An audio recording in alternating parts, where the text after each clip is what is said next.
It's got to go up and up and up. You'll be amazed at how we've seen that looks on here. Evening.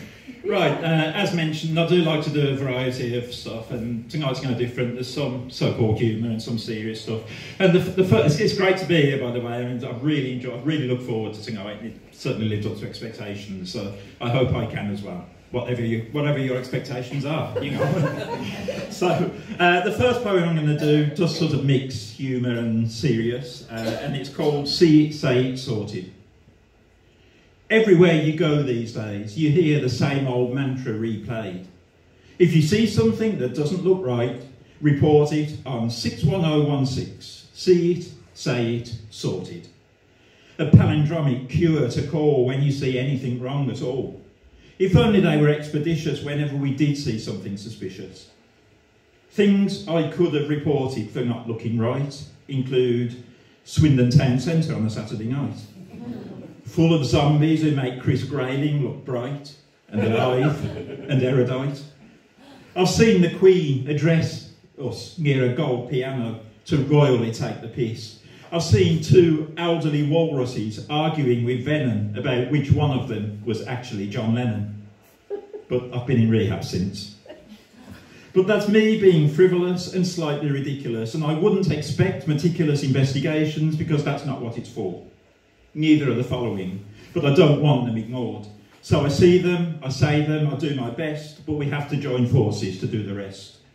I see climate change deniers, wealthy, self-centred liars who claim it's all a myth that their dollars face no apocalypse, while the earth starts to burn as it continues to turn, but all that matters is how much we can earn. I see good people feared because they've been smeared, with upholders of injustice being revered. I see my country imploding in xenophobic fervour, controlling its borders and looking no further than Folkestone or Dover. The dream is over because British is best. We've proved it before with magnificent conquests and acts of war. Nothing has changed, at least in the minds of bigots who can't put the past behind them. I see anti-Semitism on the rise, Islamophobia rarely a surprise, naked hatred in the eyes of racists who refuse to realise that the fact staring them in the face is there is only one human race and its very existence is on the line. I see poor people being burned to death because those with the money took no steps to protect them. Then survivors, still homeless after all this fucking time, as billionaires' holiday homes stand unoccupied. I see the Windrush generation being deported. I see it. I say it, but fuck all gets sorted. Thank you. Woo!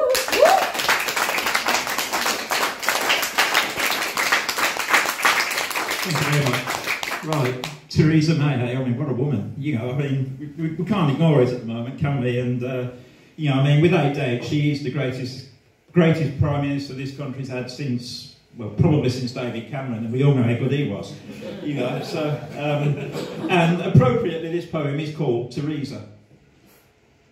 Prime Ministers should be clever and able, firm at the negotiating table, not a wishy-washy Willie or Auntie Mabel. Yes, they should be strong and stable. Where have we heard that before? This is the story of Theresa May, the woman who supposedly supported Remain, but treated the nation with silent disdain when she saw a prime ministership up to be gained. What did she do when she first got the role, the prize she never won at the polls? Of course, her aim was, on the whole, to please self-serving Brexiteer arseholes. She made Boris Johnson Foreign Secretary, throwing logic into the Thames estuary, bound and gagged and lost to the nation in diplomatic constipation. Theresa is a dancing queen, distracting from what she is and has been. Hostile environment is down to the Maybot. Is she up to the job? Most people would say not. Brexit means Brexit is her mantra, like she could do it using abracadabra, bring all the foreigners into line. We're British, remember, it's going to be fine. Naughty, naughty, very naughty. Factory outlet Maggie T. In a metaphorical field of wheat with booby traps beneath your feet. Run, mate, run. Go run into Brussels, flex your rippling British muscles, stick it to Michel and Jean-Claude, be a stereotypical Britain abroad. Say, Barney, I think you are Barney, eh? And Junker, stick it up your jumper. Tell them they need to know their place. We won the war, they were a disgrace. It's our duty to define their roles, take back our borders, take back control. Time's ticking, Theresa, they're standing firm. It's a national embarrassment watching you squirm. Go back in time in spectacular fashion. What will be the first item rationed? Theresa, Theresa, Theresa, dismay, bringing us doom in your own special way. Deal or no deal, what's in the box? Tick-tock, tick-tock, tick-tock. Boom! Thank you. Thank you. Right. Staying on the theme of our glorious leader, good old Theresa. Yes, I mean, she really is making herself look a bit of a silly sausage, to be honest, over Brexit. And so, in the spirit of Europe, and with apologies to Philip Larkin, this little snippet is called This Be the Worst. They fuck you up, the Brexiteers. They may not mean to, but they do. They use their narrow-minded fears and flush your prospects down the loop. Thank you. I would actually probably rewrite the whole poem, but that sort of came to me yesterday and amused me, and I put it on Facebook, and I had some tick coming on saying, actually, that last rhyme is rather ropey. And I'm thinking, what? The other three were good. So, right, getting a bit more serious now. The next one is a personal poem. It was written on Christmas Eve 2017, so about 15 months ago. And it was a very mild day for the time of year. I went for a walk around the area, and I went past the house, the last house in Swindon where my daughter lived before she moved back to Birmingham with her mum. And I was just overcome with emotion and sadness, and I had to write this poem, and it's called Regrets. The mild air belies the time of year, but it's early and it's dark. No need for gloves or scarves as I saunter through the park towards the last home from the small part of your life spent in this town, before departing to where we all called home, the place I always knew you would return to, but expected it to be much later. I'm proud of who you have become, fulfilling your cherished plans despite my absent guiding hand. You've grown up and you've blossomed, with achievements which to me were dreams. I never dreamt that I could do these things, but hoped that this was what your life would bring, despite it all. Yet, as I walked towards your old front door, illuminated with Christmas lights and the promise of Santa Claus, even knowing what a star you are as an adult going far, tonight my conscience has no respite. It hurts me how I failed you, how she failed you, how we failed you, and how we only ever get one shot. How points scored in a petty war became all you saw us living for, as we tore your life apart, aimed to break each other's hearts, but just broke yours. Time has moved on.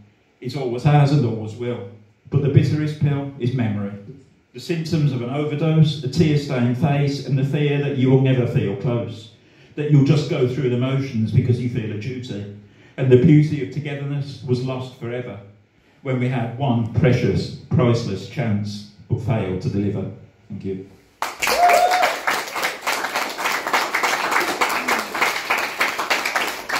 Right, another serious one now. This is really for anyone who either does or ever has felt like an outcast. I've been there. I know how it feels, and I know that you can feel that there's no hope. And all I can say from my own experience is actually there always is hope. You just have to be patient, you have to find it. So this is called Treadmill. When you're on the outside looking in and long to be accepted, searching for an entry point but always intercepted, the recurring realisation that you're once again rejected leaves your ego bruised and battered, your confidence so dented. The pain of shame can weigh you down when you never feel embraced, when you give your best and never rest in pursuance of your quest. You are tested and requested to show they should invest, give their time to someone they don't wish to address. Eventually, you question motives and why you even try, when your destiny seems set in stone to always be denied. Your tears quickly multiply when you're always vilified, when you know it's a losing battle to be reclassified. Something deep inside you is saying, let it be, but you've never been a quitter and you're searching for belief. But you can knock until your knuckles bleed, you're never getting in, and once you can accept this, you will find a new beginning. Force out a huge defiant grin and raise your middle finger. Tell them they can swivel, you don't need them any longer. If they don't accept your presence now, they probably never will. But the loss is theirs. It isn't yours if you don't fit the bill. Let your light shine somewhere worthy. Shower them with your skill. All it takes is one step back from an unforgiving treadmill. There's a world out there just waiting for you to prove the doubters wrong. You will know it almost instantly when you found where you belong. The weight will lift, the shackles loosen, and freedom will be sweet as you learn to fly, and they can't deny the greatness of your feats. They'll call for you to come back here. At the table, there's a seat. It's up to you to call the shots. The mission is complete. Thank you.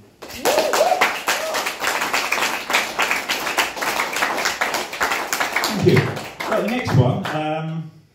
Being, as I am, single at my age, I mean, obviously, as everybody knows, I'm really desperate. That's what people think, isn't it? Well, I am. I really am.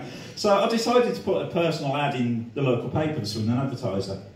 And I thought about it long and hard, and what can I put? Make myself sound really nice and honest and generous. All these things were going through my head, So I thought, I've got to get it right, and this is what I put. And I think it's perfect. I mean, let me know if you don't, obviously. Young, free and single man, Meatloaf fan. Would like to meet someone happy with 2 out of 3. Interest in fossils and ancient history, and a liking for Housey Father. If that's not too outrageous, he's positively advantageous. Not interested in plenty of fish, I don't like trout. Looks unimportant-ish, but I'm a bit of a dish, so scrubbing up well increases your chances. Love you already, get writing. I thought that was great, and funnily enough, I got my first reply today, and I haven't opened it yet because I've been to work and I've come straight here, so I've actually got the reply, and I'm going to share it with you all, see what it says. So what could possibly go wrong? I must admit, I'm a little bit nervous, but it was a good advert, so it's not going to. Too bad, is it?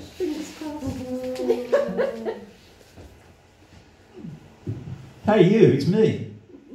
Although I would prefer 3 out of 3, I'm happy to accept 2. But not with you. Oh. You sound a bit of an arsehole, and no one would touch you with 10-foot barge pole. Oh, and that photo. If that's the best you've got, then love is a bit of a long shot. And if it's not, the posting of it makes you look, well, a bit of a cock. But I don't want to make you feel like shit, so hey, good luck. You'll need it. Oh. Okay, I'm over it. She obviously doesn't know a good thing when she sees it, so it's her loss, You all believe me for a minute, didn't you? Do you mind me thinking, because you see me do it down in Birmingham? I was really worried. Right, the next one. I had to rewrite a verse in this one to change one word.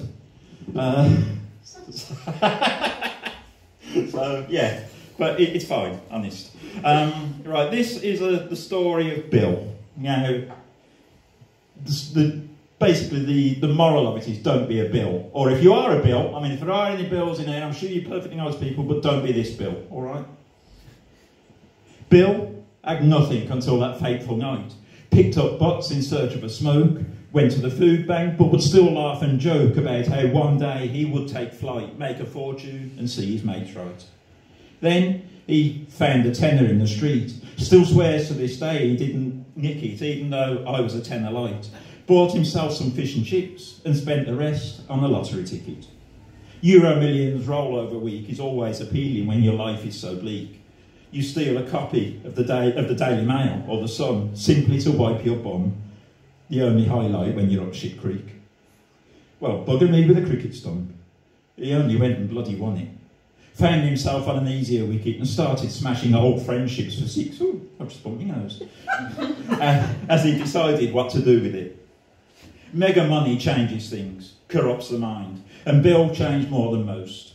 Would boast he was more refined as his purpose in life was redefined. That's what he liked to think. If being refined is buying posh cutlery and getting gardeners and cooks and butlers in, wiping your arse on real currency, dressing like an Eton twat in a top hat and cravat, then he made it, didn't he? He learnt to talk like Jacob Rees-Mogg, so sounds like a prat when he opens his gob. But sometimes, when the upper class tweets, he forgets. When with the upper class tweets, he forgets and says fuck and shit to the fucking shits. He plays polo and croquet, but he's a football fan and remembers his time on the terraces. He wears a tux to the local pub, but the coarseness is all he inherited. His political discourse is quite absorbing. He claims admiration for Jeremy Corbyn, but when the time comes, he votes for the Tories, because he'll never be one of us again. He drives a Bentley, but goes on the bus to visit his mum on the council estate, because the plebs he grew up with drive battered old bangers and burned his Ferrari to win the debate. He is the man between two stools, too clever in his head for working class fools, too rough and ready for snobs and toffs who fob him off as a commoner who eats from a trough. He got lucky, grew too big for his boots, got the cash but not the class, tried to be flash, denied his roots and ended up a pseudo upper class twat. There's no bigger knob than the working class snob who will never do it proper. So get your head from up your arse and raise your mum, you tosser. Thank you.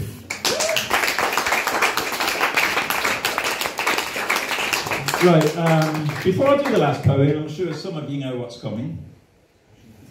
I'd like to thank Josephine and Anne-Marie, who doesn't seem to be here. No, she's in Holland, Oh, hopefully right. for a job. So. Right, okay, but I'd like to thank her anyway, even though she's not there. And thank you all for listening, and I have a feeling it's going to be not that long before being on the same bill as Jemima is the bloody big thing for a poet, so I've got the bragging rights. So I'm going to finish with the A to Z of animals, full version. Aardvark appears ahead of absolutely all else, the apex of alphabetical arrangement. Some alternative animals are agitated, acrimonious or even apoplectic, although a few are actually ambivalent. Bison, being bolshy, bemoan every bit of bloody bullshit being bombed at them. Brainy, but belittle because their breed sounds like basin in Broad Brummie. Bison? The big buggers are bothered by bullying but blasé about Brexit.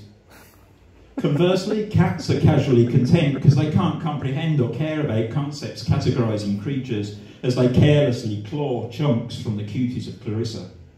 Dogs demand different definitions. Don't dare diss Dalmatians or Dobermans. Doing them down is downright dangerous. Dallying with disaster, dicing with death. Don't do it. Every elephant eats enormously, is easygoing over extraneous elements and etymology. Some endure ears even more excessive than my extraordinary eyesores. Foxes are furious, forever affiliated with fake facts, thanks to the fascist fart's favourite fuckwit-riffling fecal fiction factory, Fox News. They feel fully fucked over by fate. Giraffes go gazing over gigantic gates, getting glimpses of gloriously gorgeous greenery. Grandma giraffes gasp and go gaga for glamorous Gary, the great ginormous gigolo of giraffedom. Humans, horrifically heartless, hold heavy-handed influence on the hereafter. Has anything any hope? Heaven help the helpless as our habitat hovers on a holocaust. Impalas, iguanas, idle rhyme in iambic lines, in fact, immensely incompatible. It's irrational, imagining interspecies intercourse. Idiotic idea.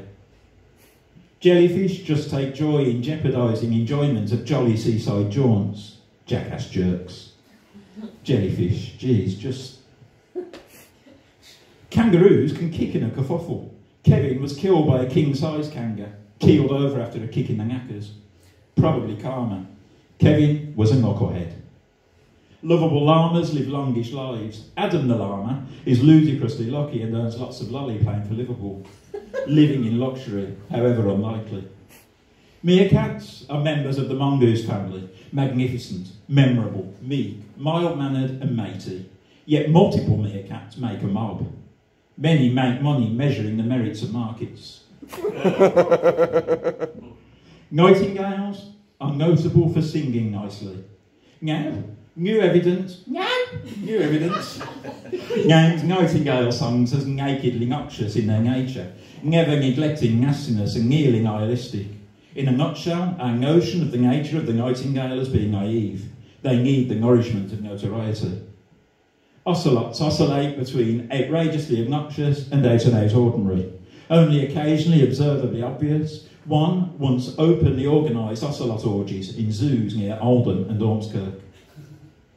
Pity poor Percy Polecat, perpetrating powerfully pernicious puns, projecting poor perceptions of Percy and producing puking from people. Q. Quagga, Quetzal, Quokka, Christ almighty. Quite a quandary. Quality over quantity, quickly quashing Q. Roland rats revolting. Roger rabbits reproducing. Rudolph the red-nosed reindeer. Rocky raccoon. Rhinos rarely read romance to relax on railways. Squirrels are stupid. Cyril the squirrel sometimes seems sensible and says something silly, suggesting some sort of shortcoming in syntactical skills and substandard schooling. The trump. Tangerine textured tosspot. Totally tactless toxic tyrant. Timber brain temper tantrum trendsetters of the terrible twos. Trashy tramp. Upoopa epops. Upoopa, upoopa. Use a super duper pooper scooper. Undeniably unique. Vicunias very, very, very fast. Vanish at velocity. Vroom. Victory for wisdom versus valour. Wallabies wanna be wonderful. Well, who or what wouldn't? I wish I was a wizard waving wands at woes. Wish away, wallaby wankers. Xanthariel, Xantes, Xantu, Xenon, Xanathra, Zerus, Xiphosuram, all X-rated, extremely awkward, xylophone playing, Xerox copying xenophobes to make us Xavier exasperated.